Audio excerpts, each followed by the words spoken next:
Good day, everybody, and welcome to part two of three on the body language advantage of Conor McGregor.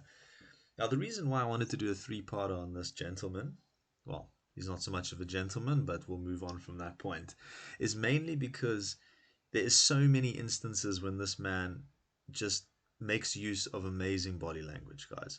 He makes a lot of mistakes, of course, but who doesn't? But the reason why I wanted to use him is because he's so flamboyant and outgoing with his body language that it is the perfect person to use for certain examples that I would like to use in this video. Hence why I wanted to get him as the first real person part of this channel for body language. You will see more of these in the future as well. But for now, we are going to focus on the villain era of movies. That is what I will be moving on to after this. And I thought, who better to kick that off with the real life villain himself, Conor McGregor. Hence why we're moving over through to part two. I'm going to use a clip. There's a lot going on. It's going to start off with him arriving for the show The Ultimate Fighter season 31, if I'm not mistaken. And there's a lot to take note of with him and his meeting with Michael Chandler, who in the near future would probably be fighting, although that can be argued. So, without further ado, let's begin.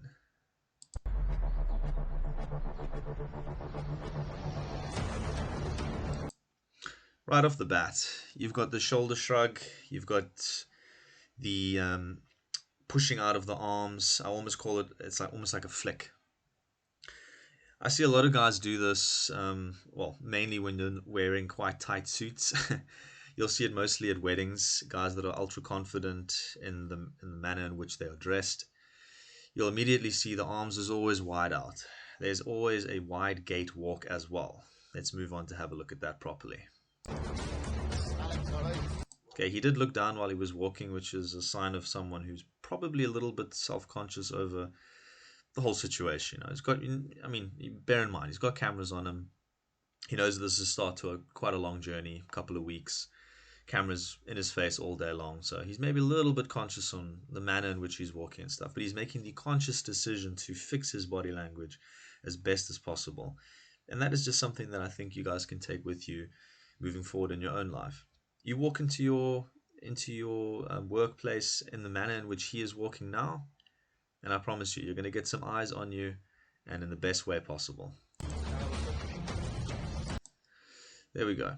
So I'd just like to indicate, I mean, of course the arm is is swinging at the moment now, so it's coming sort of on the inside, but this arm at the back here on the left, I mean, he's swinging that as basically with each step that he's taking. Notice as well the wide gait with the legs. Each step is, I mean, he's taking close to a meter step at a time. Majority of the time as well, he's looking straight forward. I know he made that mistake as he got up, but that was to adjust his posture moving into the building. But that being said, guys, swing your arms, but not to do it in a over exaggerated manner. And of course, to take nice big wide steps. Don't have your feet facing forward. Move them out towards the side and take up as much space as possible. This is for my short kings out there. This is a really good note to make. As I promise you, it does make you look bigger, it makes you look more confident, and you just take up more space in general. And that is never a bad thing. That being said, let's move on. I mean, look, over-exaggerated steps. I mean, let's take this back a little bit. I mean, you can see it perfectly. There we go, there's the walk. Maybe a little bit rushed, you could probably slow it down a bit. But those steps are massive, guys. Let's move on a bit. Season 1231. I'm here to give back. Okay, it's just a little bit of fun, you know. Those who know him know that he was at the Ultimate Fighter back in, I don't know, for maybe season 15, maybe 17, somewhere around there. So he's just enjoying himself being back in his building. To the game, get back to the sport, and immerse myself. Just be surrounded by this. Okay, now here's the second part of, let's say, the puzzle piece to this entire video. Michael Chandler. So, as I said in the beginning, this will be who Conor McGregor will be going up against, hopefully in the near future. Now, the reason why he's important to this as well is because for the sake of this video, will be used as an example as to the manner in which you carry yourself, the way that in which you walk, you look, you speak, smile, the tonage of your voice, and so forth. That is all makes a big part of body language, guys. And now the reason why I say that, I mean, it's going to be very apparent to you as soon as you see the two of them meet. And the reason why I'm stopping it now as well is just so that you can look out for these things. Look at the manner in which um, Michael Chandler himself reacts to certain things that Conor McGregor is doing. Notice as well, Michael Chandler does get the upper hand at certain times as well.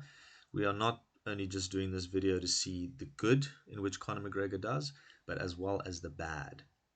Now, of course, there is a lot more good than there is bad, but as I said, we will see as the interaction takes place. Let's take a look.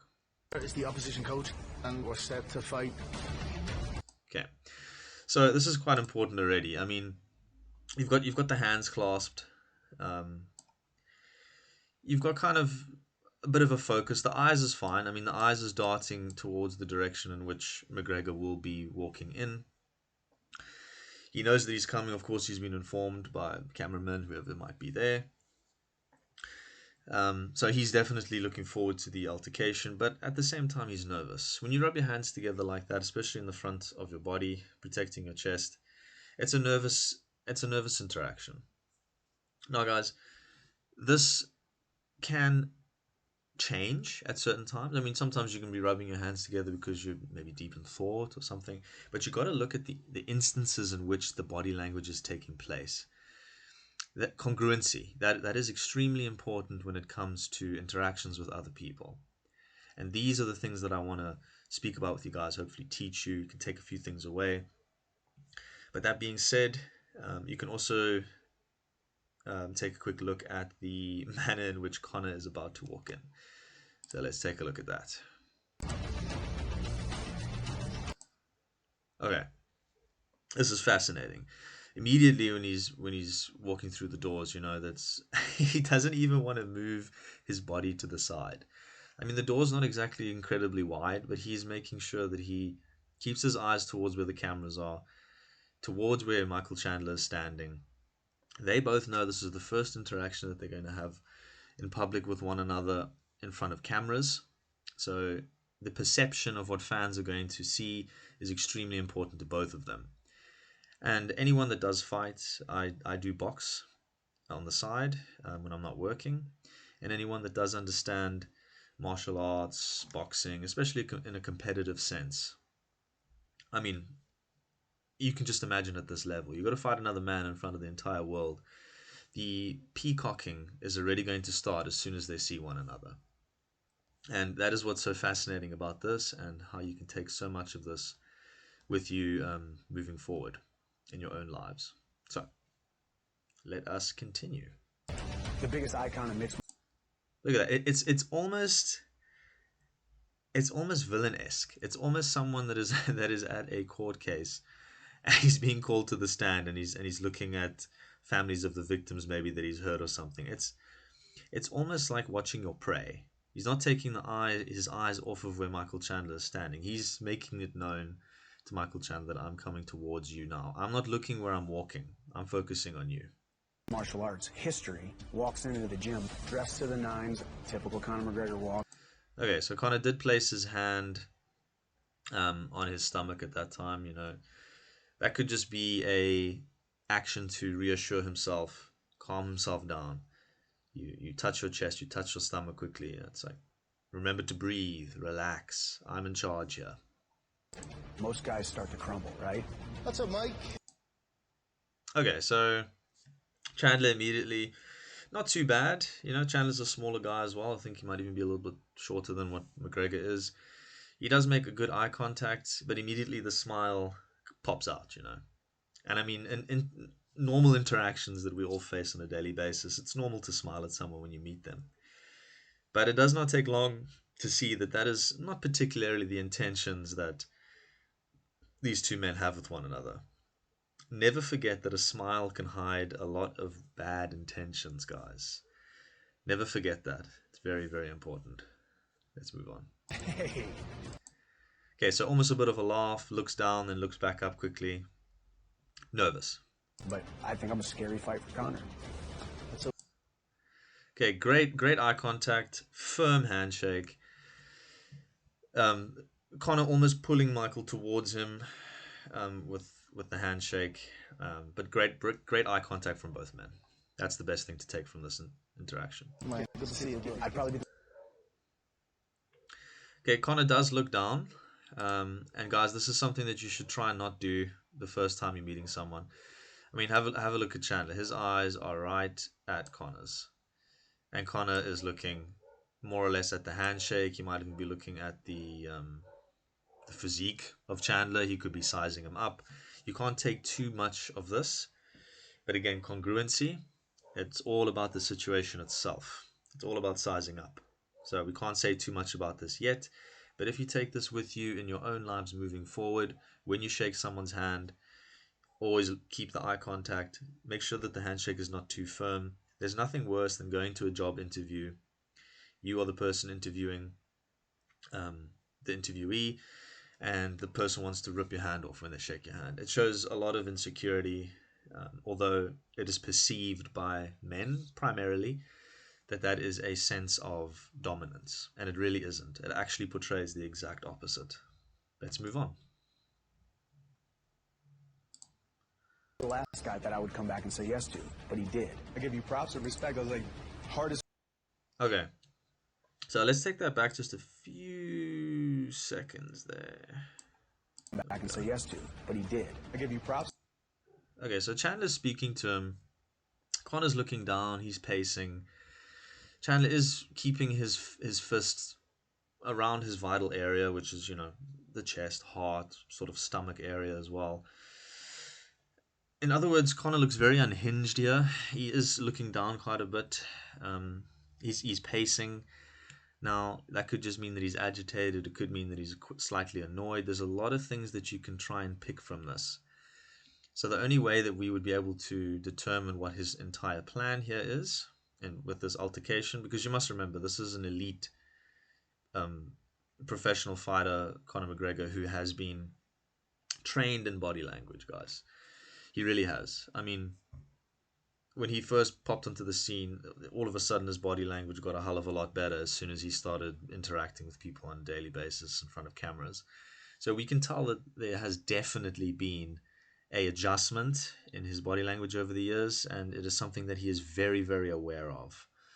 So, that being said, don't take my word for it. Let's see how this progresses. Respect. I was like, Okay, so when you're clasping your hands sort of around, I would say, the groin area, towards the lower extremities, even if it's lower stomach area, depending how long your arms are, of course. I mean, both of them are making a few mistakes here. I mean, Chandler's looking straight down, readjusting his position. The eye contact should be constant. And now there is something maybe to take from this. Maybe it was as soon as Conor looked over at him, his eyes dropped. Now that is something that you cannot let happen in a interaction like this. When it is a peacocking show, as what is happening here, when you have this in your own situation, maybe perhaps you're meeting your girlfriend's ex, or as I said with the job interview situation, or maybe meeting some new guy friends at a braai, barbecue, whatever it may be. I am South African, hence the word braai. There's a bit of a hint of where I'm from there, guys. And it is definitely important to maintain eye contact and to be as transparent as possible, but without revealing too much. By transparency, I mean try to make it look as if you're not hiding anything. When people clasp, such as this, around the groin area, very nice watch that, isn't it? They are often showing strong feelings of insecurity and nervousness. Though similar to this, it expresses more vulnerability than arm crossing, which is something that you might see shortly come up with Chandler in the next couple of seconds. The hand clasping. But now this groin blocking, as it's known as, can actually be even worse than arm crossing. Covering the groin area can have a message of submissiveness. It could be shyness. even innocence. But in the case of Conor McGregor, we know innocence is not the case. So we can either take it down to submissiveness or shyness. Um, Through business coaching, some of you may be aware of this, it is recommended to avoid this stance if you want to appear assertive and decisive. Those are very important, two very important words going forward. This is something that women and men can both adopt, but it is more popular with the men because in our fields of work, in our environments, particularly in the corporate world, to be assertive and decisive is essential. You can't go about not being assertive and decisive in any aspect of business. So that pose, and to make a long story short, not good, guys. But let's move on from here, see what else we can see. Hardest fight you. Okay, so Chandler's using his hands to to make a point. I'm not sure what it is. It looks like he's maybe about to make a list, but it doesn't look like he's going to move past the first point. Now, kind of unnecessary, but they're almost circling one another. It's, at the end of the day, humans are animals in so many ways, and we are not completely oblivious to the situations of peacocking and asserting ourselves in a dominant situation. So let's move from here. Come back and take it. Okay, as soon as he makes eye contact back with Conor again, the smile crossing the face, that could be, it's, I call it the wolf in sheep's clothing technique, which a lot of men do when they first meet each other. There's a smile, there's a sizing up. Often you'll see in your own situations, guys, that you'll have a smile like this, perhaps in the gym or again at work, and they'll dart their eyes up and down at you while they're smiling at you like this, thinking that you are concentrating on the smile, not what their eyes are searching for, and their eyes are searching for points of weakness. Don't forget this. I'm actually really. Conor gritting his teeth, emphasizing with his fist that he is interested in a real fight, just making it very clear to Conor within their profession, of course, that business is going to happen when they meet. Looking forward to a proper fight. Moves closer to him. Michael again looking down. He's doing this quite often, and he's doing another thing that is considered taboo in body language, especially when you want to look assertive, is touching your face. This is not good. It shows a sign of submissiveness, uncertainty in your own ability, as well as agitation. I think he's incredibly agitated at the moment. You will see a couple of times Chandler will condense his lips together as well, which could mean multiple things. Again, nervousness. It could mean that he regrets certain things that he might have said and he wishes he could take them back. Primarily, if he licks his lips, that's also another really good sign. But yeah, we'll move on from there, see what else we can find, guys. Be careful what you wish for, right? Michael is not. Okay, that is a horrible. This is actually such a good time to catch it. We'll even do it in pink because it looks terrible. This arm coming completely into guard. Now this is a complete protection of your personal space. I mean, it is so unnecessary as well. I mean, you're meeting somebody for the first time technically in the situation. They're making you feel incredibly uncomfortable. Your left arm is coming up. The hand is around the face to quickly rest on the chin or touch the mouth as soon as possible to further comfort yourself. So I mean, this is a complete soothing technique here. Right arm cradling the body, left arm supporting that, as well as the hand heading towards the face. Not good, guys. You do not want to have this stance. On my level. What was the mistake? Hey, there Connor's got a smile on his face as well, which again, wolf in sheep's clothing, hiding real intentions. Hands in the pockets could mean, it could mean a multitude of things.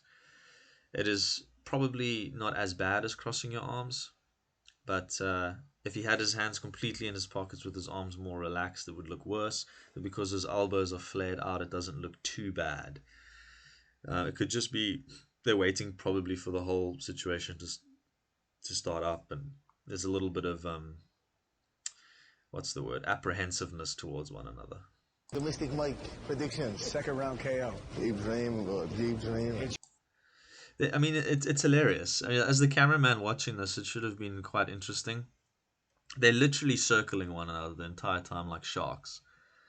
And I mean, apex predators do this with their prey. It's a fact.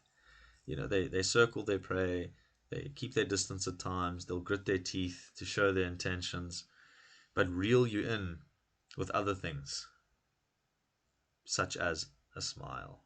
With the hard ones in the first. If I told you what weight it's going to be, 185. You want to do 185? I'll do 185. If they what y'all told. Right there. I mean, he revealed his intentions immediately. Now, the true face of Conor came out immediately. There was the laugh. There was the slight camaraderie back and forth with the two of them. And as soon as that passes, he basically says, I am dictating what is going to happen, and you are going to do what you're told. There's not even a retort here by Chandler. We don't know how much editing has been done here. But we can tell that not much has been done because Conor's word doesn't break that often in this instance. It's almost as if Chandler is shocked by the presence of McGregor, the show power that he brings, as well as the manipulation from the moment that they met. And we can see that exactly what I was talking about earlier here now again. There goes the arm again to comfort, soothe. Here goes the arm as well to support that arm. And here we can see exactly the finger touching the mouth, sucking the lip in. Incredibly nervous, doesn't know what to expect, and trying to soothe himself. Really bad pose, and please do not ever do this. I'm going to pin you. Conor says he's going to pin him, whatever that means in his native language. I suppose it means beat him. Chandler looks down. He is incredibly nervous, and I don't think at this time he believes very much in himself, and he's thinking to himself, what have I gotten myself into here? He's confident in his ability, yes. No one can dispute that within the ring, but I don't think he was ready for the comforting nature that Conor McGregor was bringing, and then just turned it right on its head immediately right after that. And I think he was a bit rattled by this. This is my game. Okay, now Conor's saying this is my game. This is my game forever. Chandler doesn't have much to say about that. He looks very deep in thought. Now he's doing something else as well. You can't see too much from this direction, but the hands are picking at the nails. Now that is almost as bad as nail biting for a man. I mean, it's terrible for a woman as well. If anything, it's actually more unsightly for a woman to do this. But for a man to be picking his nails while having his arm doing exactly the same pose as we just mentioned, other one doing the same. The only thing here that's right is the eye contact, and the only reason he's has his eyes darted towards Conor is because Conor's not particularly looking at him. Conor's almost he's in a sense, in Conor's mind, he's thinking, I've destroyed him now, I've put him in his place, he understands where he is, why he's here, I call the shots, I don't need to look at this person. I'm done with him. If I look at him in his eyes now, that's giving him too much respect. Now that is another thing that you can take with you moving forward. Breaking eye contact is not always submissive. Majority of the time it may be, yes, but it can also be dismissive. How many times within your workplace and from your directors or your regionals or whatever manner which your boss works in, whatever corporate environment or anything, you know when you're talking to them and they just kind of walk away or they don't give eye contact to you, you know that is them disrespecting you. You might not say anything about it at the time, but you know that it is. And that's exactly what's happening here. Chandler does not know how to respond to this without it turning into maybe something physical or it escalating to something worse. He knows he's got to be around this man for 6 weeks or whatever the period of time is. It is a long period of time. So he needs to think and play his cards carefully. That's what's happening. Well, that is where I will stop the video. There is one thing I wanted to just touch on, is the hands behind the back. Now, we didn't see that in this, and we will see it in part 3, if I'm not mistaken. Hands behind the back, even though there isn't a universal meaning behind certain hand gestures and movements, there is a universal truth when it comes to the hands. And I know we focused quite heavily on this with Chandler, a little bit on McGregor. All people use hands to communicate in one way or another. That is a fact. So when a person keeps their hands behind their back, they're effectively cutting off a form of communication. Why would they do that? In many cultures, this is a sign that they are holding back or trying to control what they express to you. So it may be a form of hiding the true intentions of what you're trying to say, hence why Conor put his hands in his pockets. I don't believe that that was a nervous, submissive, or agitated action that he made. I believe that he is trying to hide his true intentions, what he was trying to express. Because Conor can use his hands quite often, and he did leading up to that point. He perhaps thought to himself, I'm revealing too much to Chandler. I'm not reeling him in with kindness and creating a rapport here. So when he did that, it was a conscious decision to make Chandler feel at ease and then take him down right at the end and say, you'll do what you're told. This is my game. And Chandler was completely shocked by that. He's like, oh, we're having a good conversation. This was not as bad as I thought it was going to be. And then Conor turned the tables on him. Superb body language, superb manipulation. You can take what you will from that. And I look forward to the next video with all of you guys. Thank you so much for watching this. Please hit that like button for the algorithm. These new channels really struggle in the beginning. And I promise that I will up my content for you guys. And I really look forward to popping out some new videos. As I said, the villain era is coming up soon in the movie world. Give me recommendations on villains you'd like me to do, and I am very excited to do them. Thanks so much for watching this video, and I'll catch you on the next one. Cheers.